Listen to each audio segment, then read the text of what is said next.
Friends, welcome back to my channel. आज मैं आप लोगों के लिए बीएड फर्स्ट ईयर की बुक शिक्षा के दार्शनिक एवं समाजशास्त्रीय परिप्रेक्ष्य का क्वेश्चन लेकर आई हूँ। इस क्वेश्चन को आप बहुत ही ध्यान से पढ़िएगा, समझिएगा और समझने की बहुत अच्छी कोशिश कीजिएगा, क्योंकि ये जो मैं क्वेश्चन लेकर आई हूँ इसे अपने ढंग से मैं समझा रही हूँ। और ये जो क्वेश्चन है मैं पॉइंट वाइज इसमें बताया है, क्योंकि पॉइंट वाइज जो है नंबर ज़्यादा अच्छे मिलते हैं। इसलिए आइए देखते हैं यहाँ पे क्वेश्चन 4। शिक्षा के व्यक्तिगत एवं सामाजिक उद्देश्य पर टिप्पणी लिखिए। आइए देखते हैं यहाँ पे आंसर किस तरह से देना है। यहाँ पर शिक्षा का वैयक्तिक उद्देश्य क्या है। यहाँ पर शिक्षा के वैयक्तिक उद्देश्य में हमने पॉइंट वाइज यहाँ पर नोट लिखा हुआ है, क्योंकि पॉइंट वाइज नंबर जो है एग्जामिनर पॉइंट्स को देखकर ज़्यादा अच्छे से नंबर दे देते हैं, क्योंकि उनको समझ में आती है सारी बातें। इसलिए शिक्षा के व्यक्तिगत उद्देश्य का अर्थ यह है कि शिक्षा द्वारा व्यक्तिगत शक्तियों, योग्यताओं और क्षमताओं का विकास किया जाना चाहिए। शिक्षा में जो व्यक्तिगत उद्देश्य है, व्यक्ति का उद्देश्य से समझ में आ जाना चाहिए कि व्यक्ति का उद्देश्य जो है, व्यक्ति के अंदर जो शक्तियां हैं उनको बाहर निकालना, विकसित करना, वो क्या है, शिक्षा का व्यक्तिगत उद्देश्य होता है। इसलिए यहाँ पे बताया गया है शिक्षा के जो व्यक्तिगत उद्देश्य है, इसका अर्थ माना गया है शिक्षा द्वारा व्यक्तिगत शक्तियों, योग्यताओं, जो उसकी क्षमता है, योग्यता है, उसको विकास करना। नेक्स्ट यहाँ पर देखते हैं, इसके अनुसार शिक्षा को ऐसा पर्यावरण प्रस्तुत करना चाहिए जिसमें व्यक्ति अपनी योग्यताओं का स्वतंत्र विकास कर सके और अपने जीवन को अधिक सफल और समुन्नत बना सके। तो यहाँ पे बताया गया है जो शिक्षा उसको देनी है, शिक्षा के जो व्यक्तिगत उसके उद्देश्य है उसकी पूर्ति करने के लिए जो है पर्यावरण इस तरह से बनाना चाहिए कि उसके व्यक्तिगत उद्देश्य की पूर्ति हो और वो अपनी योग्यताओं को जो है स्वतंत्र तरीके से विकसित कर सके। नेक्स्ट क्वेश्चन यहाँ पे नेक्स्ट पॉइंट दिया हुआ है, शिक्षा का उद्देश्य ऐसा वातावरण प्रस्तुत करना है जिसमें व्यक्ति अपनी प्रवृत्ति के अनुसार अपनी योग्यता और शक्तियों का पूर्ण विकास कर सके। अब देखिए, व्यक्ति में जितनी क्षमता है वो उसी हिसाब से तो सीखेगा ना। तो यहाँ पे बताया गया शिक्षा का जो उद्देश्य है वो ऐसा होना चाहिए कि जिसमें व्यक्ति अपनी प्रवृत्ति के अनुसार ही योग्यता और शक्तियों का विकास कर सके। नेक्स्ट पॉइंट यहाँ पे दिया हुआ है, शिक्षा के वैयक्तिक उद्देश्य का समर्थन करने वाले विद्वानों में TPNN का स्थान सबसे महत्वपूर्ण है। ये पॉइंट आपको याद रखना है कि जो सबसे ज्यादा महत्वपूर्ण स्थान किसका था, TPNN का, वो भी व्यक्तिगत उद्देश्य के समर्थन के लिए, सामाजिक उद्देश्य के नहीं, व्यक्तिगत उद्देश्य के समर्थन के लिए जो स्थान है सबसे महत्वपूर्ण वो TPNN का है। नेक्स्ट यहाँ पे पॉइंट दिया हुआ है, इस उद्देश्य के समर्थकों का कहना है कि परिवार, विद्यालय, समाज और राष्ट्र आदि सभी व्यक्ति के विकास के साधन है। तो व्यक्ति में जो विकास होता है वो परिवार की स्थिति को देखकर भी होता है, क्योंकि परिवार किस तरह से हालात हैं, उसके किस तरह से रहन सहन है, उसके हिसाब से भी, परिवार के हिसाब से भी जो है व्यक्ति का जो है विकास होता है। और विद्यालय में उसको किस तरह से शिक्षा दी जा रही है, किस तरह से उसको सिखाया जा रहा है, और समाज में वो किस तरह से अच्छाई सीखता है या बुराई सीखता है, इस तरह से जो है व्यक्ति का विकास होता है इससे। नेक्स्ट पॉइंट यहाँ पर देखते हैं, रॉस ने शिक्षा के व्यक्तिगत उद्देश्य का अर्थ स्पष्ट करते हुए लिखा है, शिक्षा में व्यक्तिगत उद्देश्य का अर्थ हम जो स्वीकार करते हैं वह यही है कि मूल्यवान व्यक्ति तथा आध्यात्मिक व्यक्ति का विकास हो। तो यहाँ पे जो है शिक्षा में जो व्यक्तिगत उद्देश्य का अर्थ माना गया है, किसने माना है, ये रॉस ने माना है। तो रॉस ने क्या कहा है कि शिक्षा में जो व्यक्तिगत उद्देश्य है वो क्या है, मूल्यवान व्यक्तित्व और आध्यात्मिक व्यक्तित्व का विकास करना है, व्यक्ति में उसके मूल्यों को बढ़ाना है, कि उसको मूल्यवान बनाना है, उसको अच्छे सोच देनी है कि किस तरह से वो व्यक्ति आगे बढ़ सकता है, आगे कर सकता है, अपने जो विचारों को है प्रकट कर सकता है। नेक्स्ट यहाँ पे पॉइंट दिया हुआ है, व्यक्तिवादियों का कहना है कि इस मानव समाज में जो कुछ विचार और वस्तुएं हैं वे सब व्यक्ति की उपज है, व्यक्ति ने उनका निर्माण किया है, अतः व्यक्ति को शिक्षित किया जाना चाहिए, उसकी योग्यता और क्षमताओं को पनपने के भरसक अवसर दिए जाने चाहिए, तभी वह श्रेष्ठ विचार और श्रेष्ठ वस्तु समाज को दे सकेगा।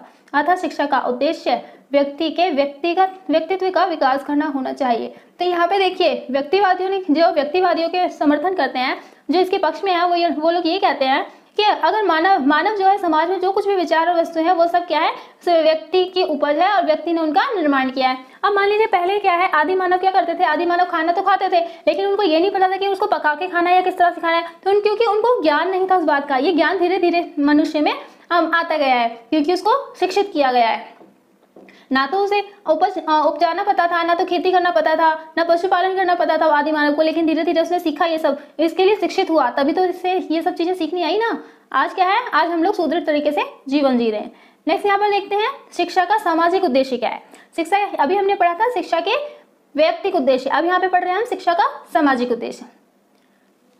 पॉइंट 1 यहाँ पर दिया हुआ है, सामाजिक उद्देश्य का अर्थ व्यक्ति में सामाजिकता की भावना उत्पन्न करना है। जिस प्रकार व्यक्ति का व्यक्तिगत उद्देश्य व्यक्तित्व के विकास पर बल देता है, उसी प्रकार शिक्षा का सामाजिक उद्देश्य सामाजिकता अथवा नागरिकता के विकास पर बल देता है। तो यहाँ पे ये समझाया गया है जैसे कि व्यक्तिगत उद्देश्य में जो है व्यक्तिगत भावनाओं, व्यक्तिगत विकास पर जो है बल दिया गया था, ऐसे ही जो है समाज में रहने के लिए जो है सामाजिक उद्देश्य के लिए सामाजिक भावना उत्पन्न करना है व्यक्ति के अंदर, सामंजस्य की भावना उत्पन्न करनी है, उसको किस तरह से रहना है समाज में मिलजुल कर, ये सारी बातें इसको सिखाना है। तो ये है सामाजिक उद्देश्य।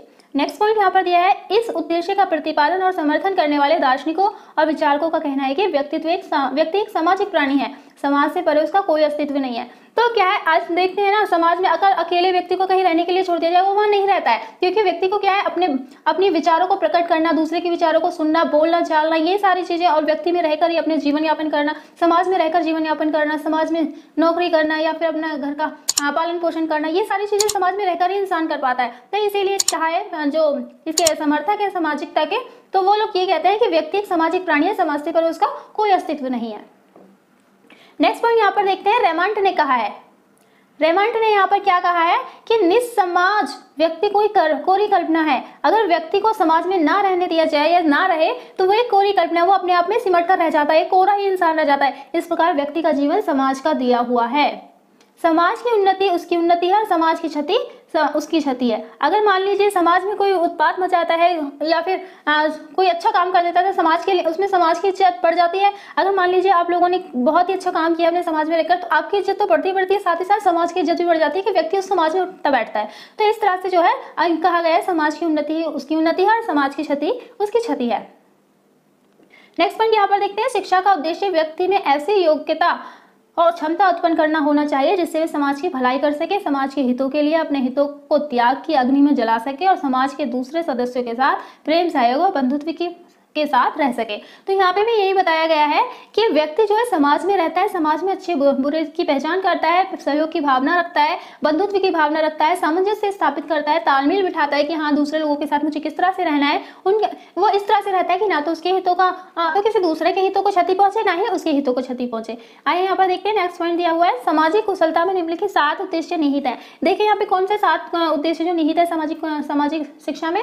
एक तो पहला है स्वास्थ्य। व्यक्ति का स्वास्थ्य अच्छा होना चाहिए जिससे कि वो समाज में रहने लायक हो। अगर कोई व्यक्ति कुपोषित है या कुछ है तो उसको समाज से अलग कर दिया जाता है। आजकल आप लोग देख रहे होंगे कि आज जो कोरोना वायरस फैल रहा है, अगर किसी व्यक्ति को कोरोना हो जाता है तो उसको अलग रखा जाता है ताकि वो वायरस समाज में ना फैल सके। इसलिए अच्छा स्वास्थ्य भी उसका होना चाहिए। मौलिक क्रियाओं को आज्ञा देना चाहिए, उसके मौलिक अधिकार जो है उसको मिलने चाहिए, लेकिन अधिकार का उपयोग वह इस तरह से करे कि दूसरे के अधिकारों को जो है क्षति ना पहुंचे। परिवार की योग्य सदस्यता, परिवार में जो सदस्य रह रहे हैं वो अगर छोटा बच्चा है उसकी योग्यता क्या है, वो क्या काम कर सकता है, या बड़ा व्यक्ति क्या है। अब जो जेंट्स होते हैं वो बाहर कमाने जाते हैं, लेडीज जो है वो घर में काम करती है। तो परिवार के योग्य सदस्य होने चाहिए कि किस तरह से उनको घर को चलाना है। व्यवसाय मतलब नौकरी करना या कहीं पर अपना छोटा मोटा काम शुरू करना या फिर कहीं जॉब करना, अपने घर का पालन करना या फिर समाज की स्थिति अच्छी करना।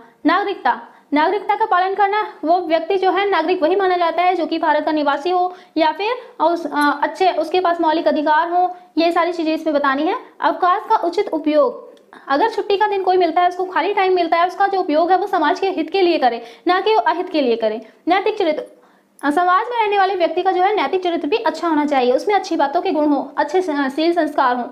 नेक्स्ट यहाँ पे दिया हुआ है, TPNN ने बताया है कि व्यक्ति के लिए समाज के महत्व को इन शब्दों में व्यक्त किया है, व्यक्तित्व का विकास केवल सामाजिक वातावरण में होता है जहाँ सामान्य रुचियों, सामान्य क्रियाओं से उसे भोजन प्राप्त होता है। तो यहाँ पे बताया है व्यक्तित्व का विकास जो है वो सामाजिक वातावरण में होता है ना। अब व्यक्ति अकेले तो कुछ नहीं सीख पाता ना, दूसरों से देखकर या सुनकर या फिर किसी तरह से हेल्प लेकर इस तरह से सीखता है। तो समाज में रहना उसकी हॉबी हो जाती है, समाज में रहने लगता है इंसान वो। नेक्स्ट यहाँ पे पॉइंट दिया हुआ है, शिक्षा के व्यक्तिक और सामाजिक उद्देश्य एक दूसरे के विरोधी नहीं है, वरन एक दूसरे के पूरक हैं। दोनों उद्देश्यों में से किसी की भी अपेक्षा नहीं की जा सकती। जहाँ एक सत्य है कि व्यक्तिक और सामाजिक उद्देश्यों में से किसी एक को शिक्षा का एकमात्र उद्देश्य नहीं बनाया जा सकता है। तो यहाँ पे देखिए ये बताया हुआ है कि दोनों उद्देश्य एक किसी को भी अलग नहीं किया जा सकता, ये एक दूसरे के पूरक माने गए हैं। क्योंकि अगर व्यक्ति नहीं होगा तो समाज नहीं होगा, और समाज में अगर व्यक्ति नहीं होंगे तो समाज ही नहीं होगा वो। तो इस तरह से यहाँ पे समझाया गया है। तो आप लोगों को मेरा वीडियो ये कैसा लगा है, अब आशा करती हूँ कि आप लोगों ने बहुत अच्छे से समझा होगा इसको। अगर मेरे से कोई गलती या कोई पॉइंट छूट गया हो तो आप उसको मेरे लिंक पर जो है कमेंट करके बता सकते हैं। आशा करती हूँ आप लोगों को मेरा वीडियो बहुत अच्छा लगा होगा। ओके बाय फ्रेंड्स, मिलते हैं आपको नेक्स्ट वीडियो में। अगर आपको मेरी वीडियो अच्छी लगी हो तो लाइक शेयर सब्सक्राइब जरूर करें।